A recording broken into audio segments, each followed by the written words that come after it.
Established in 1973 by Rachel Robinson to perpetuate the memory of her husband, the Jackie Robinson Foundation administers one of the premier scholarship and leadership development programs in the nation. Since its founding, the JRF Scholars Program has sponsored over 1,900 students and provided over $117 million in grants. Their scholars receive career guidance and embrace Jackie's core values of discipline, integrity, humility, compassion, and courage. We now invite Kristen Harriet to step forward and deliver a ceremonial first pitch. And everybody wearing the number 42 in honor of the great Jackie Robinson. The Dodger Blue 42, again, it matters to everybody. It's not just African-American athletes. It matters to absolutely everybody. We're reminded Larry Doby, Manny Minoso, there were so many players who paid a huge sacrifice to make sure we had diversity in life. First pitch today is being delivered by Allison Alston. She is the Orioles Jackie Robinson Foundation Scholar, and she gets the chance today to deliver this. She will also be receiving a college scholarship of up to $35,000 over 4 years with the opportunity to attend the Foundation's annual mentoring and leadership conference, as well as other opportunities throughout the year. Alston is a senior at the University of Virginia studying global studies.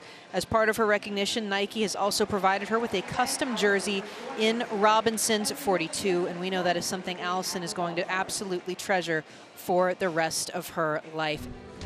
It was on this date, April the 15th, back in 1947, that Jackie Robinson broke baseball's color barrier.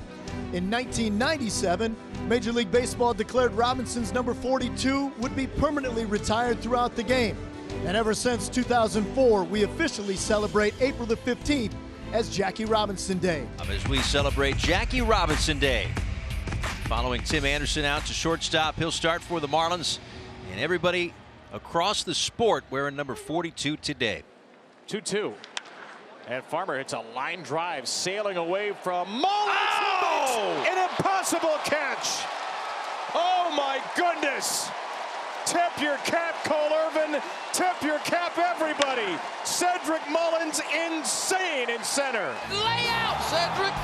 My gosh, you won't see a better play maybe this entire week in baseball. And we are so pleased that Jackie's widow, Rachel Robinson, is in the ballpark. She got to go in the clubhouse before the game, and Pete Alonso delivering her some flowers, and Mookie Wilson alongside Butch Husky, who was wearing 42 for the Mets the night that Jackie's number was retired in perpetuity back in 1997.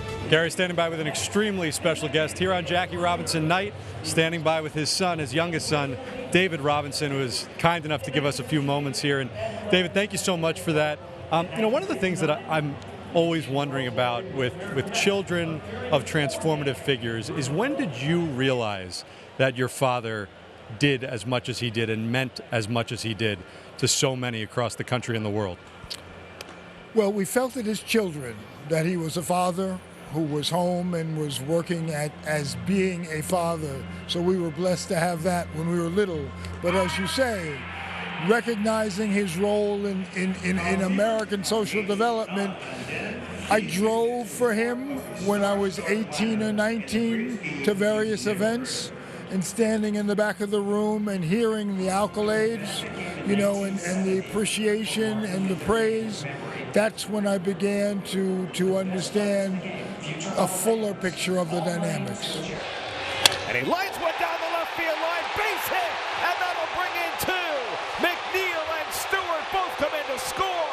Bader at second with a two-run double, and the Mets for a second straight day take the lead in the bottom of the eighth on a big hit from Harrison Bader. The Astros have a legend of their own. He's actually a Colt 45's legend as well, J.C. Hartman, who can relate to a lot of the things that Jackie Robinson went through. J.C. going through some of those things on his way to the majors. He is the first black major leaguer in Houston.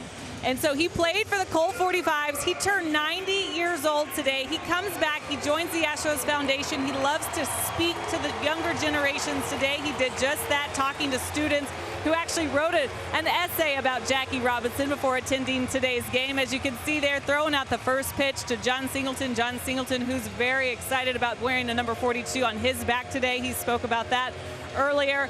But a very, very cool, special guest, TK Emblemer, to have him in the building, 90 years young. Look at that. How about that? A foul ball and a hug. That's awesome.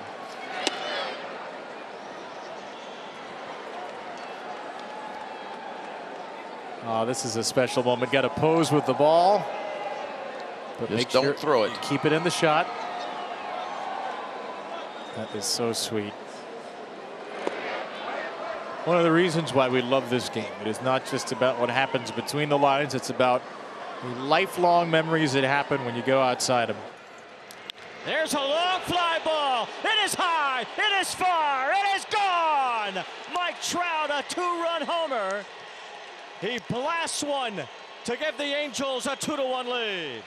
Now that is exactly what this team needed. They needed their MVP to blast one. Didn't even give it a look. He knew that was gone. It's a matter of how far it was going to go. He stayed on it, how quick. Yeah, he might as well be the hero. Might as well. We haven't talked to him yet this year. There's a line drive, Bates hit it to right field. He is the hero. Stott will score. The Phillies win it here in the 10th inning. Christian Pache with an opposite field single, and the celebration is taking the Phils out to right field. Welcome to Jackie Robinson Day. Jackie was the first baseball player in terms of black to play in the major leagues. He also, in his first year, was named Rookie of the Year. He won the MVP of the National League, being the first black player. He won a World Series ring. And last but not least, not only was he great on the field, but he was great off the field.